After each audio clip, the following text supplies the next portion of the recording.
I'm Claire Mattis, and you're listening to Seeking Refuge News, a podcast sharing the human stories of refugees. Today, we will be discussing the growing number of Ukrainian refugees as Russia continues to invade the country. On February 24, 2022, Russian President Vladimir Putin announced that they would commence a special military operation that would ultimately aim to demilitarize Ukraine. No less than a day later, Ukrainian citizens reported rocket strikes and explosions in Kiev, the capital city. British intelligence reported that there have been heavy casualties on both sides, as Russian military forces have invaded the country by land, sea, and air, while the Ukrainian military continues to resist. With the conflict worsening in just a matter of days, it has become clear that there are thousands attempting to escape the country before Russia takes more ground. And the worse the conflict gets, the more people will have to flee. Nearby countries have committed to accepting Ukrainian refugees in the coming months. Poland, sharing a border with Ukraine, has stated that they are willing to welcome the refugees, despite their hostility towards refugees from the Middle East in the past. Trains are bringing over 600,000 plus people into Poland, while others are moving on foot through a nearby crossing in Medica. American troops in Poland have set up stations with food, water, and medical supplies to those crossing the border. Germany has also come forward to offer assistance. It is estimated by the United Nations that there are already 1.3 million Ukrainians fleeing the country after being displaced, and it is expected that there will be between 1 and 5 million more as the conflict ensues. This mass exodus can be seen by massive traffic jams and sold-out train tickets.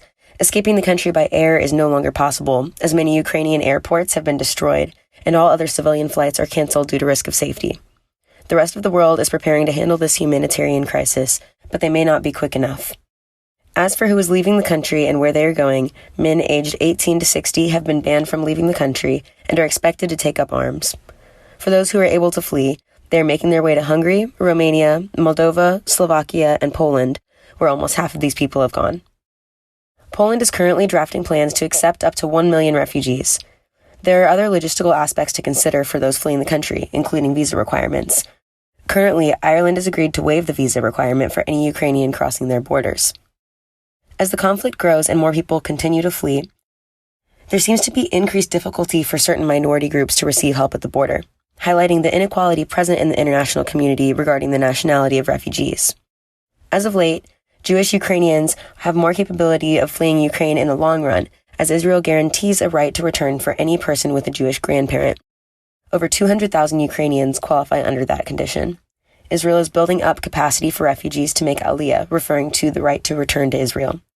And there have been several instances where certain groups were banned from evacuation vehicles and forced to walk miles to get to border checkpoints to cross.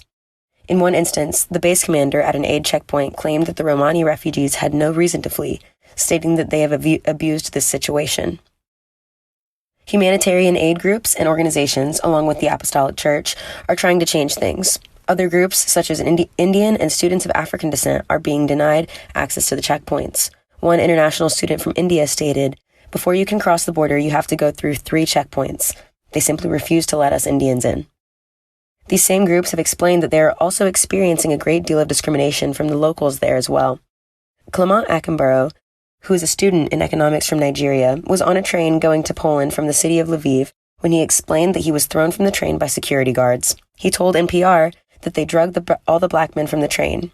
It appears that the free visa travel allowed through the European Union has not applied to these students.